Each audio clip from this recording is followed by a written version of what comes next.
ولا عدوان إلا على الظالمين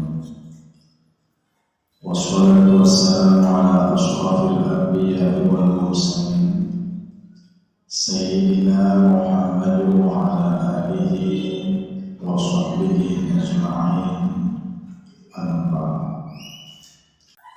Alhamdulillah, kita sudah mendengarkan paparan dari kepala sekolah yang cukup bersemangat. Apa yang beliau sampaikan itu adalah gagasan-gagasan yang perlu kerjasama semua pihak untuk mewujudkannya. Banyak orang yang kalau saya ada di sampingnya, dia tidak bisa begitu banyak berbicara. Tapi beda dengan kepala SMP 23 ini. Masya Allah, luar biasa. Ya. Allah. Pak Kadis saja kalau bicara tidak akan sebanyak itu. Kenapa begitu? Karena Pak Johari ini teman sekolah saya. Masya Allah. Kalau Pak Kadis bukan teman sekolah saya. Saya jauh lebih dulu kenal Pak Johari ketimbang Pak Kadis ini. Ini teman sekolah saya. Ya. Beliau ini mulai dari nol. Ya. Saya ingat betul itu kayak ada video layar monitor di depan saya kalau mengingat beliau ini. Dia SMA, SMA Penana, sekarang SMA 2. Beliau naik sepeda, naik ke sekolah itu naik sepeda. Sepeda itu ada keranjang di depannya. Di situ ada nasi bungkus yang beliau jual. Masya Allah. Dibawa ke warung-warung itu untuk membiayai sekolahnya dan adik-adik. Dan di antara adik-adiknya itu banyak yang sukses. Ada jadi developer sekarang. Ya. Rumah adiknya itu lebih besar dari rumah pendopo tempat saya tinggal. Itu didikannya dia nih. Makanya kita percayakan di SMP 23 ini kebetulan. Mantap. Bila hari dibawa adiknya, yang sekarang dapat giliran haji, Pak Jamal Lutfi itu adiknya. Ya, dibawa ke rumah. Saya ingatkan adiknya itu yang sekarang jadi orang mampu lah. Ya. Dulu waktu resepsi pernikahan nggak bisa sewa gedung, ya, saking tidak adanya. Akhirnya minjem di mana minjem dulu? Nanti Werda, nanti Jumbo tempatnya. Dan saya sampaikan tausiahnya dulu. Nah, tapi karena ada semangat seperti semangatnya Pak Johari tadi itu, ada perubahan yang luar biasa, lompatan yang besar, ya, bisa didapatkan oleh orang-orang yang memiliki semangat itu. Ya. Jadi kalau saya boleh berpantun, ya, bunga mawar, bunga dahlia, ada musola, rajin-rajinlah beribadah. Ya. Suasana segar harus ada di SMP 23, karenanya bangunlah taman-taman yang indah.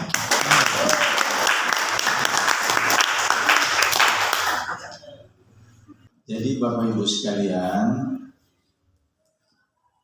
kalau ada ungkapan ya, himmatur rijal tahdimul jibal. Himmah itu semangat.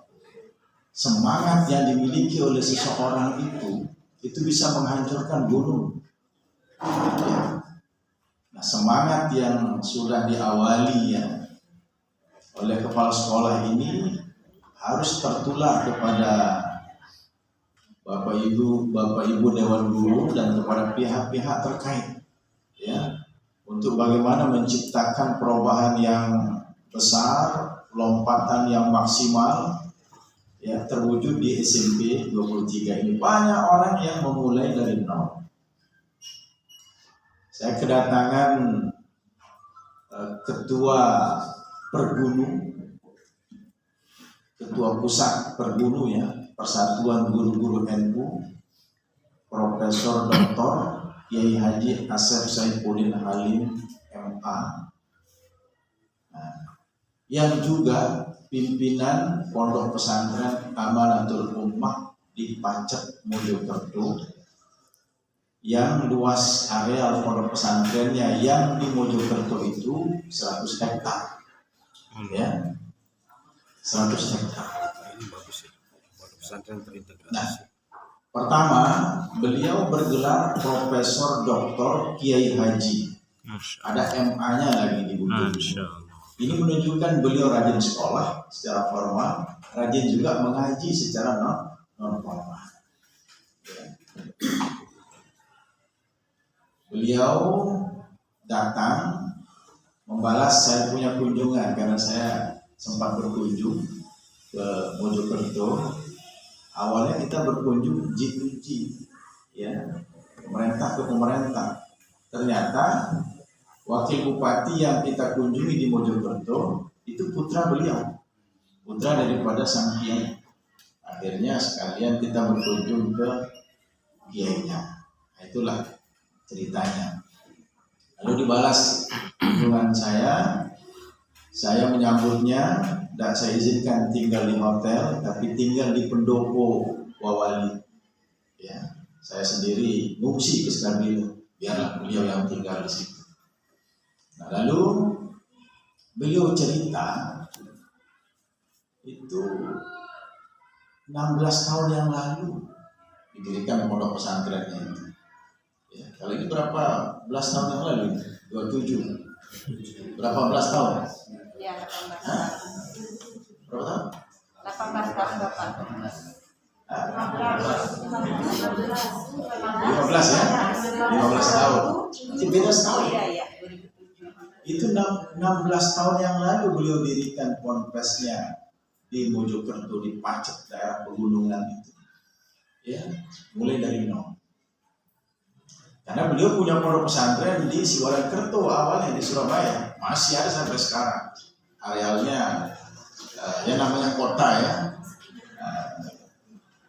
Sekarang sudah hampir 1 hektar ya apa di sini.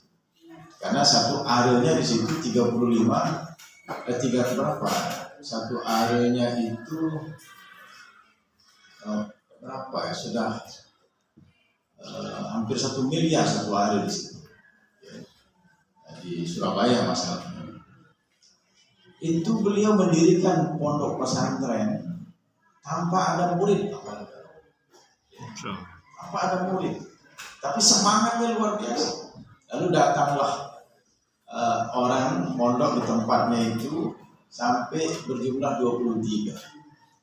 Lalu ada seorang tokoh pesimis karena itu daerah perbukitan dan banyak monyet-monyet di sini. Pak Kiai katanya, siapa yang mau sekolah di tempat ini? Apa yang monyet-monyet ini ikut bersekolah? Tetapi beliau dengan semangatnya, ya, diiringi dengan doa. Nah, disinilah sekolah atau pondok pesantren saya akan menjadi pondok pesantren yang besar. Sekarang dengan semangat beliau yang mulai dari nol di daerah perbukitan yang banyak justru monyet-monyet, ya, beda dengan di sini. Ini banyak perumahan-perumahan ini ya, prospek semua ini kan.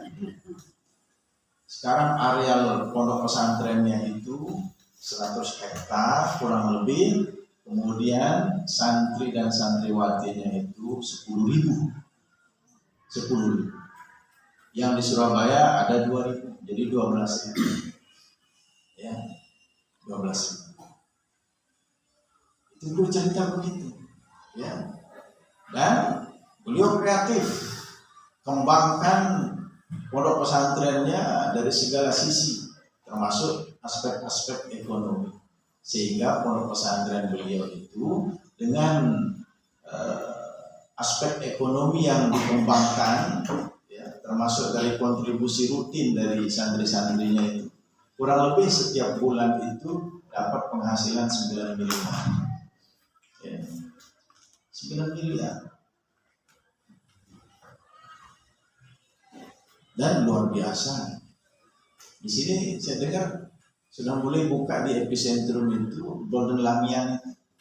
Ya. Golden Lamian. Semacam kuliner itu ya, yang franchise. Itu beliau sudah punya di Surabaya, di Mall Surabaya, anaknya. Ya, seorang kiai yang mengurus pondok pesantren, tapi visi ke depan itu luar biasa. Ya, sampai untuk membiayai pondok pesantrennya itu, dia bermain di sektor-sektor modern. Ya, dia yang cerita. Ya, sudah mengambil satu franchise Golden Lamia di salah satu mall di Surabaya yang biaya awalnya itu 2 miliar. Nah, itu harus menjadi gambaran bagi kita bahwa semangat itu memang permulaan, ya, daripada kesuksesan dan keberhasilan ke depannya. Jadi semangat ini perlu kerjasama untuk mewujudkannya, dan musola ini dijadikan tempat beribadah sekaligus tempat berdoa. Karena kita harus kombinasikan antara ikhtiar kita dan doa kepada Allah Subhanahu wa Ta'ala. Ada seseorang yang ada di ICU rumah sakit. Kemudian dokter menyampaikan kepada keluarganya, ini dengan komplikasi yang dia alami ini, antara sembuh dan tidak itu sudah 50-50. Posisi sekarang ketika saya diceritakan itu dalam keadaan belum sadar pasca operasi. Dan itu nasibnya 50-50. Jadi jejak keluarganya. Saya diminta untuk ikut menjenguk dan mendoakan. Baik, begitu nyampe di rumah sakit langsung masuk ke ICU. Karena orangnya dikatakan 50-50, saya tidak punya kemampuan apa-apa selain daripada doa. Tinggal doa saja. Saya kumpulkan perawat-perawatnya, dokternya, semua yang ada di sekitar situ. Ayo berdoa. Mungkin ini yang belum dilakukan. Ya, kita berdoa di situ. Pagi sekitar jam 9. Sore sudah mulai hasil pemeriksaan itu membaik. Ya. Besoknya sadar, lusanya keluar dari ICU masuk ke kamar biasa, dan berikutnya lagi sudah pulang. Sekarang sudah bercengkrama dengan anggota keluarga. Doa, ya. Nah, jangan lupa doa. Jadi ikhtiar dan doa itu harus dikombinasikan. Kalau saya sendiri bisa menceritakan yang mirip-mirip dengan Kiai Asep itu, walaupun tidak sama, ya. Jadi makanya di samping administrasi pendidikan yang harus ditertibkan, administrasi kemasyarakatan juga harus ditingkatkan. Seperti tadi mengundang kepala lingkungan dengan lurah, ya, dengan tokoh-tokoh masyarakat sekitar, itu administrasi kemasyarakatan. Ya. Kekuatan di situ luar biasa. Ya. Makanya SMP ini harus terbuka, ya, untuk warga masyarakat. Tampilkan kegiatan-kegiatan yang bisa dilihat langsung oleh masyarakat. Oh, ini SMP banyak manfaatnya. Tadi disebutkan ada kegiatan tahfiz. Saya sudah kasih channel. Saya ketua LPTQ, Lembaga Pengembangan Tilawatil Quran di Kota Mataram.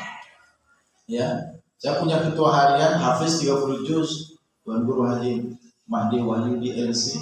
Saya punya bendahara hafal 30 juz, Ustazah Indrayanti dari Karangbaru, punya pondok tahfiz semua. Ya.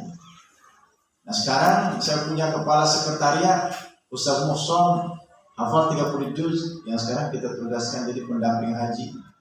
Ya. Dan di situ banyak orang-orang yang hafal 30 juz.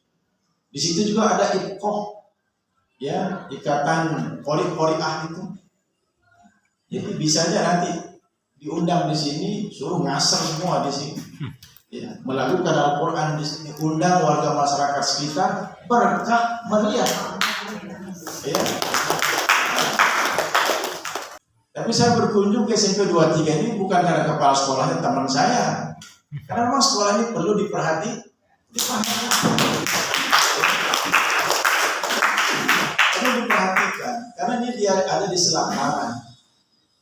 pendamping-pendampingnya itu SMP yang bagus-bagus. Ya. Orang itu kan ternilai dari pendampingnya. Nasibnya ditentukan oleh pendampingnya. Orang itu akan dikatakan gemuk kalau pendampingnya itu kurus. Ya. Tapi kalau yang suka berdampingan dengan dia itu orang gemuk, ya dia menjadi kurus. Ya. Ini SMP 23 ini menjadi semakin surut. Ya, kalau tidak kita perhatikan, karena pendampingnya di sini itu SMP yang favorit. Ya.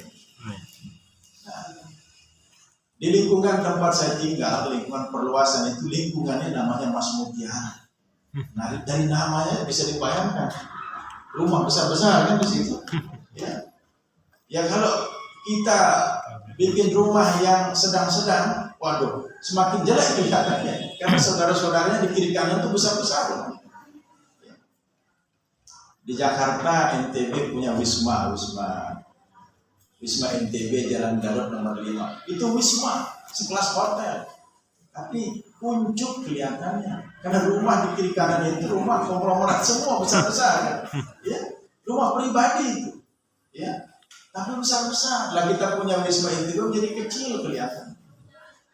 Nah itu nanti akan begitu nasibnya SMP 23 ini. Sudah tetangga-tetangganya di selaparan ini SMP yang favorit, tidak kita perhatikan, wah bisa menjadi SMP favorit nanti. Favorit. Ya. Nah, jadi ini Bapak Ibu sekalian, saya bicara ini untuk menyemangati kita semua. Ya.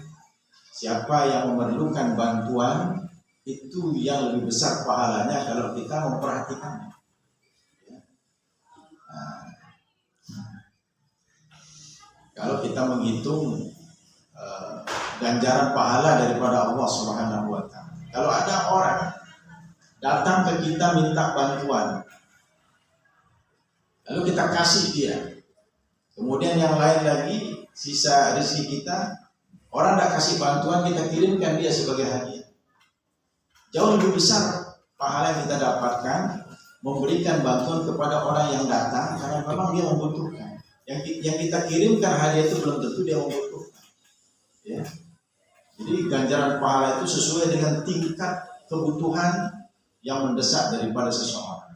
Orang yang datang membutuhkan perhatian bantuan kita, lalu kita kasih dia, senang dia, yang gembira dia. Tapi orang yang di rumahnya kita kirimkan hadiah, ya belum tentu seperti itu dia gembiranya. Jangan-jangan dia sudah punya apa yang kita kirimkan. Makanya Nabi kita bersabda, afdhalul a'mal idkhalus surur ala qalbil mu'min. Amalan yang paling utama itu adalah memberikan rasa gembira ke dalam hati orang-orang yang beriman. Jadi kita datang saja, ya belum bawa apa-apa ini. Ya, kepala sekolah dan bapak ibu guru gembiranya luar biasa. Kan begitu ya, Bapak Ibu? Gembira luar biasa. Karena memang memerlukan perhatian kita semua. Ya. Baik, ini adalah langkah awal yang baik, mudah-mudahan ya. Insya Allah diberkahi oleh Allah Subhanahu wa Ta'ala. Amin ya Allah. Ya, dan jangan lupa musola ini ya silakan dimakmurkan seperti tekad tadi ya, jadikan sebagai tempat favorit kita untuk beribadah, berzikir, memanjatkan doa dan permohonan kepada Allah Subhanahu wa Ta'ala.